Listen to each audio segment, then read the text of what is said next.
Welcome back खवातीन हज़रात। अब हम बात करेंगे इस्लामाबाद में अब उस तरह की क्राइम हो रहे हैं जिस तरह में आप सुनते थे कराची में हो रहे हैं। वो घर जहां अभी हंसी खुशी थी और हंसी गूंजती थी, आज वहां पे सन्नाटा है। इस्लामाबाद के इलाके समा गार्डन में पेश आने वाला वाकया सिर्फ एक वारदात नहीं बल्कि इस माशरती जवाल की एक और तस्वीर है जहां हमें पता ही नहीं चलता कि हमारे आसपास कौन रहता है और कब वो जानलेवा बन सकता है। एक घरेलू मुलाजिम जिस पर एतबार किया गया, उसने उस घर को मातमकदा बना दिया। दो खवातीन, एक माँ और एक बेटी जिंदगी से महरूम हो गई और तीसरी जख्मी हालत में रह गई और मुलजिम मौके से फरार होने में कामयाब हो गया। और इसके साथ आपको ये बताएं कि अलमिया ये है कि उस मुलजिम को अभी तक गिरफ्तार नहीं किया जा सका है। इतने बेबस हम क्यों हो गए हैं। और जो मुदैया है उनका ये कहना है कि वो घर वापस आई, जो तीसरी खवातीन थी उनका जिक्र कर रही हूँ, और उनको निशाना बनाने की कोशिश की गई लेकिन उन्होंने चीखे मारते हुए वो घर से बाहर निकली, उन्होंने अपनी जान को बचाया। बाद में देखा तो बेडरूम में माँ और कज़न की लाश पड़ी हुई थी और पुलिस ने CCTV फुटेज भी हासिल कर ली है। मुकदमा तो दर्ज कर लिया गया है, लेकिन सवाल अब यहाँ पर ये उठता है कि क्या हम अपने ही घर में गैर महफूज हो चुके हैं। ऐसे वाकयात की गहराई, रियासती निज़ाम की सुस्त रवि और इस्लामाबाद जैसे महफूज समझे जाने वाले शहर में ऐसी लर्जा खेज जो वाकयात हो रहे हैं उस पर बात करने के लिए हमारे साथ मौजूद होंगे हमारे सीनियर कॉरेस्पॉन्डेंट जमान मुगल साहब। इससे पहले कि आप जमान मुगल साहब से सवाल करें, एक और वाकया हुआ है पिंडोड़िया में जहां पे इश्तियाक अब्बासी नामी एक शख्सियत थी जो वहां के जनरल काउंसलर थे, उनको शहीद किया गया। उस हवाले से भी हम जमान मुगल साहब से आगे जाके बात करेंगे, लेकिन अभी आप इसी हवाले से पहले उनसे माँ और जो कजन है जिनको शहीद किया गया उनके हवाले से डिटेल्स ले लेते हैं। जमान साहब, बहुत शुक्रिया, आपने वक्त दिया। ये कहिएगा सबसे पहले तो इस वाकये की हमें डिटेल्स बताएं, ये वाकया कब और कैसे पेश आया, मुल्जिम ने किस वजूहात की बिना पर उनको कत्ल किया, और 2 दिन, शायद इसको 2 से 3 दिन गुजर गए हैं, अभी तक मुल्जिम की तलाश में कोई पेशरफ्त हो सकी है? पुलिस क्यों इतनी सुस्त रवि का शिकार है, क्यों कोई काम नहीं कर रही? Thank you very much. ये 3 दिन पहले का वाकया है हसनैन लियाकत साहब। इसमें एक चीज गौर करने वाली, और गजल साहब आप भी गौर करना, कि ये स्वां गार्डन में थाना लोई भेर का इलाका बनता है। वहां पे एक घर था और मालिक मकान जो है वो मुल्क से बाहर था। उसकी तरफ से वहां पे रहने वाली 4 खवातीन जिनका तल्लक आजाद कश्मीर से है, उनको कहा जाता है कि मेरा एक मुलाजम है, आप घर की छत के ऊपर जो कमरा बना हुआ है उस पे उसको रहायश दे दे। पहले उन्होंने हिचकिचाहट का मुजाहरा किया कि हम चूंकि चारों खवातीन हैं तो हम उसको कैसे रहायश दे दें, लेकिन मालिक मकान के इसरार पर उसको वहां पे उन्होंने रहायश देने पर आमादगी जाहिर की। 1 महीना इस मामले को गुजर जाता है और 1 महीने के बाद ये वाकया पेश आता है कि बूढ़ी खातून जो है वो और उसकी एक जो कजन है वो दोनों घर पे होती है, और दूसरी 2 बच्चियां हैं जो कजन्स हैं वो बाहर गई होती है। जैसे वो दरवाजे पर आती है तो वो जो मुलाजिम था वो दरवाजे पे खड़ा होता है, और जो इस दरवाजे पे उनकी आपस में किसी मामले पे बहस तकरार होती है तो वो अंदर जाती है और देखती है कि वो दोनों जो है वो खून में लथपथ पड़ी हुई है। अच्छा। जब उनको वो खून में लथपथ देखती है तो वो चीखो पुकार करती है, तो इसी असना में मुलाजिम जो है उनको मारने के लिए भी आगे बढ़ता है और वो भाग कर जान बचाती है, और इस असना में एक जो खातून है वो जख्मी भी हो जाती है। फुटेज में आप देख सकते हैं कि वो मुलाजिम जो है उनको आवाज देकर पुकार रहा होता है कि आप रुके, मेरी बात तो सुने, मेरी बात तो सुने।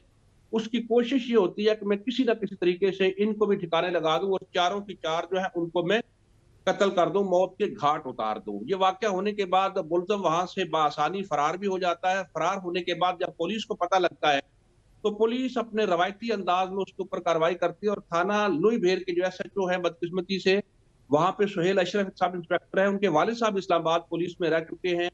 वो और उनके जो IO हैं उन्होंने रवायती अंदाज में इस मामले को लिया, और इस वक्त तक जो है मुलजिम की गिरफ्तारी अमल में नहीं लाई जा सकी है। और पुलिस जो है वो ये दावा जरूर कर रही है कि जी हम बहुत जल्द जो मुलजिम को ट्रेस करेंगे, उसको पकड़ भी लेंगे। हमने उसके जो रिलेटिव्स हैं लोअर पंजाब की तरफ उनको भी शामिल तफ्तीश कर लिया है, उनके बयानात भी ले रहे हैं, लेकिन इतना टाइम गुजरने के बाद अभी तक पुलिस उनको गिरफ्तार नहीं कर पाई है। अच्छा मुगल साहब, आपका क्योंकि पुलिस के साथ काफ़ी गहरा इंटरेक्शन भी रहता है, आपकी ये बीट है अरसा दराज से, लेकिन जो इस वक्त इस्लामाबाद के हालात हैं, रावलपिंडी के हालात हैं, वो यकीन मानिए कि कराची से ज़्यादा बदतर हैं। कत्ल यहाँ पे हो रहे हैं, इस तरह के कत्ल हो रहे हैं, फिर जो मोबाइल स्नैचिंग की वारदातें हैं वो ज़्यादा हो रही हैं। अनफॉर्चुनेटली हमारी जो कैपिटल टेरिटरी है फिर या फिर रावलपिंडी की टेरिटरी है, उसकी पुलिस क्या कर रही है? कोई काम हो रहा है या नहीं हो रहा? क्योंकि वो तो मुझे लग रहा है कि ख्वाब खरगोश में इस वक्त मज़े ले रहे हैं। रावलपिंडी को तो खैर हमें डिस्कस नहीं करना चाहिए क्योंकि वो एक अलग पंजाब में आता है। इस्लामाबाद की ये सूरत हाल है कि मुझे 2 दिहाइयों से ज्यादा टाइम हो गया क्राइम को कवर करते हुए, और अगर मैं डिफेंड करना भी चाहूं तो इस वक्त के जो कमांडर हैं इस्लामाबाद पुलिस के, जो आईजी इस्लामाबाद हैं, मैं उनको डिफेंड नहीं कर पाऊंगा, क्योंकि उन्होंने इस्लामाबाद पुलिस में एक ऐसा मिजाज दे दिया है कि हर बंदा जो है वो एक दिन का जो वक्त है वो गुजार रहा है, कोई टिकटॉक बनाने पे लगा हुआ है, कुछ अपनी मशहूरी पे लगा हुआ है, और हर शख्स जो है वो सिर्फ अपनी पोस्टिंग का टाइम गुजारता है। कोई मैकेनिज्म ऐसा हमें नजर नहीं आता कि जिसमें जराइम को प्रॉपर कंट्रोल किया जा सके। और हम नीचे वालों को इसलिए मुर्दे इल्जाम नहीं ठहराते क्योंकि जब अपर से आईजी लेवल से चीजें जो है वो इस अंदाज से होंगी तो नीचे वाले जो है बिल्कुल आजाद हो जाते हैं, और उनको फिर जो है वो गफलत करना, सुस्ती करना, कोताही करना, वो फिर उनके लिए कोई इशू नहीं रहता। तो आईजी इस्लामाबाद की पॉलिसियां इस वक्त तक किसी भी हवाले से कारगर नहीं हो सकी है कि वो क्राइम को कंट्रोल कर सकें। हम जहाँ पे देखते हैं कि इस्लामाबाद के पोस्ट सेक्टर्स में कत्ल भी हो रहे हैं, डकैती भी हो रही है, संगीन नोयत की वारदातें हो रही है, एम्बेसडर जो हैं, जो डिप्लोमेट्स हैं, उनके साथ वारदातें हो रही हैं, लेकिन हमारी पुलिस जो है प्रॉपर तरीके से ना तो उन जराइम को रोकने में कामयाब हुई है, और ना ही जराइम होने के बाद वो लोग जो है उनको पकड़ के कैफरे किरदार तक पहुंचाने में कामयाब हो पा रही है। एग्जैक्टली जमान मुगल साहब, जिस स्टोरी का हसनैन ने इंट्रो में जिक्र किया था इश्तियाक अब्बासी साहब के हवाले से, उस स्टोरी की क्या डिटेल्स हैं आपके पास, और वो मुलजिम कौन था, क्यों इश्तियाक अब्बासी साहब को कत्ल किया गया, उसके पीछे क्या मुहर्रिकात थे, क्या डिटेल्स हैं उस हवाले से? इश्तियाक अब्बासी सुहान का एक मारूफ शख्स था, और वो किसी जमाने में काउंसलर भी रहे हैं, उनका ताल्लुक नून लीग से था, और वो हमेशा आवाज उठाते थे कि पंडोरिया, सुहान ये मंशात का गढ़ है, यहाँ पे मंशात फरोश आवाजें लगा के मंशात बेचते हैं। अच्छा। तो पुलिस को इसके ऊपर कार्रवाई करनी चाहिए। कई प्रेस कॉन्फ्रेंसेस में सहाफियों की तरफ से ये सवाल भी उठाया गया कि आईजी इस्लामाबाद साहब पंडोरिया की तरफ तवज्जो दें, खन्ना की तरफ तवज्जो दें, सुहान की तरफ तवज्जो दें। तो वो अपनी कॉपी के ऊपर लिखते थे कि मैं अपने इनकलाब का आगाज यहीं से करूंगा, मैं अपनी कार्रवाई का आगाज यहीं से करूंगा, लेकिन अमली तौर पे ऐसा कुछ भी नहीं हुआ। और वही मुबैना तौर पर जो मंशात फरोश थे, उन्हीं का ये किया धरा हो सकता है कि इश्तियाक अब्बासी क्योंकि मंशात फरोशों के खिलाफ आवाज उठाते थे, और आज इश्तियाक अब्बासी इस दुनिया में नहीं रहे हैं।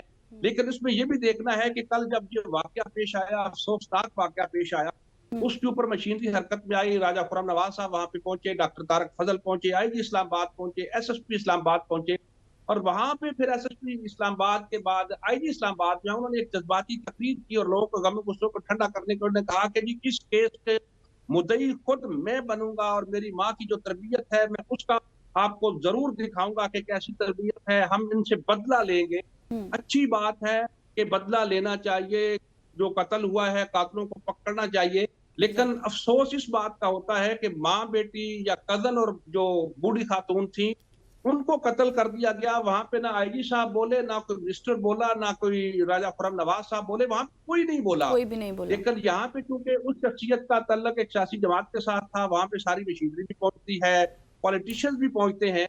होना तो ये चाहिए कि कोई भी जुर्म होता है इस्लामाबाद में तो बिला तफरीक कार्रवाई होनी चाहिए। इश्तियाक अब्बासी साहब का कत्ल हो तो कातिलों की गिरफ्तारी लाजमी है, उनको पकड़ना चाहिए।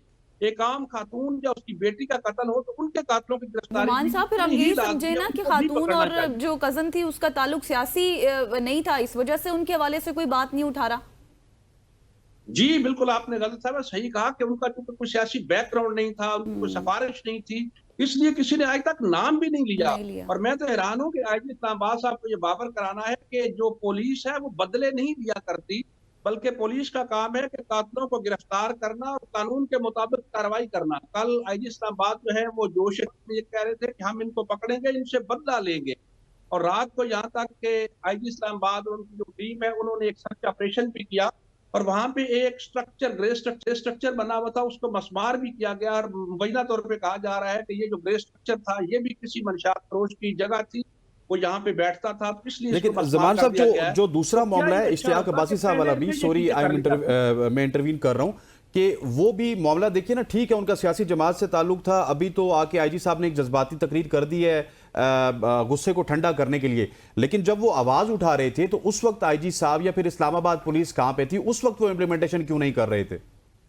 जी मैं यही अर्ज कर रहा था कि ये सुबह इत्तेफाक है कि हम आईजी साहब को डिफेंड करना भी चाहें तो नहीं कर सकते, क्योंकि उस वक्त न सिर्फ इश्तियाक अब्बासी ने आवाज उठाई, बल्कि मीडिया की तरफ से बारहा ये सवाल उठाया गया आईजी इस्लामाबाद के सामने कि इस एरिया की तरफ तवज्जो दें, यहाँ पे अल ऐलान जो है आवाजें लगा के मंशियात फरोश होती है। लेकिन उस वक्त वो अपनी कॉपी पे लिखते थे, डायरी पे लिखते थे कि मैं अपने इनकलाब का आगाज यहीं से करूंगा, लेकिन अमली तौर पे वो कुछ नहीं किया जा सका। और मुबैना तौर पे कुछ ऐसे पुलिस वालों की निशानदेही भी गाये गाये होती रही कि उनका भी मंशियात फरोशों के साथ किसी न किसी हवाले से जो है वो ताल्लुक है, उनके खिलाफ भी कोई इतनी सख्त कार्रवाई अमल में नहीं आई थी, जिसकी वजह से जो ये लोग हैं बआसानी अपना धंधा भी करते हैं और फिर आवाज उठाने वाले को ठिकाने लगाने में भी कामयाब हो जाते हैं। और आजकल एक बड़ा आसान सिस्टम है कि अल्लाह न करे जिसने बदनीति से कोई ऐसी वारदात करनी होती है वो खुद किसी और इलाके में चला जाता है, ताकि कल तफ्तीश होती है तो हम बता सकें कि हमारे मोबाइल की लोकेशन तो जी 200 जो अपना मीटर है या 200 किलोमीटर है वो दूर आ रही थी, और हम तो आउट ऑफ डिस्ट्रिक्ट थे, कहीं और थे, हमें तो नहीं मामला इस मामले का पता।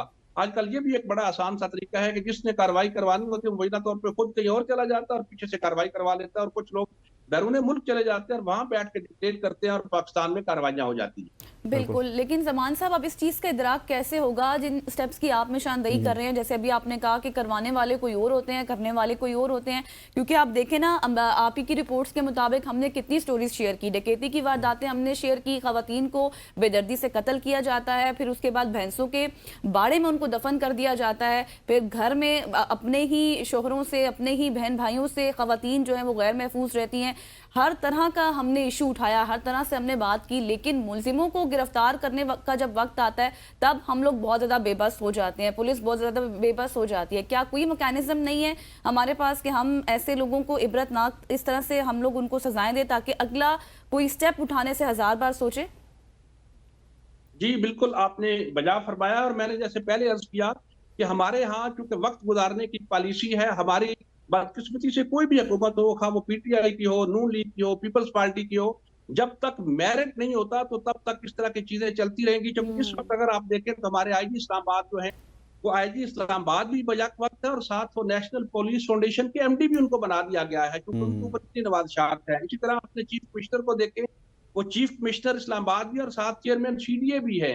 और हमारे जो वजीर दाखिला, आप उनको भी देख सकते हैं कि उनके पास क्रिकेट बोर्ड का भी एक है चार्ज है, और साथ वो वजीर दाखिला भी है। तो या तो हमारे मुल्क में जो प्रोफेशनल लोग हैं, जो ब्यूरोक्रेट्स हैं, पुलिस सर्विस के जो लोग हैं, या दीगर जो ग्रुप्स के लोग हैं, या तो उनमें काबिलियत की कमी है, या फिर नवाज़शात की बारिश है कि एक ही शख्स को दो ओहदे दिए जाते हैं, फिर उसको कहा जाता है कि आप इन दोनों ओहदों को एंजॉय करें, और उसमें जब उसके पास 2 ओहदे होते हैं या 2 से ज्यादा ओहदे होते हैं तो फिर उसकी तवज्जो एक तरफ नहीं रहती है।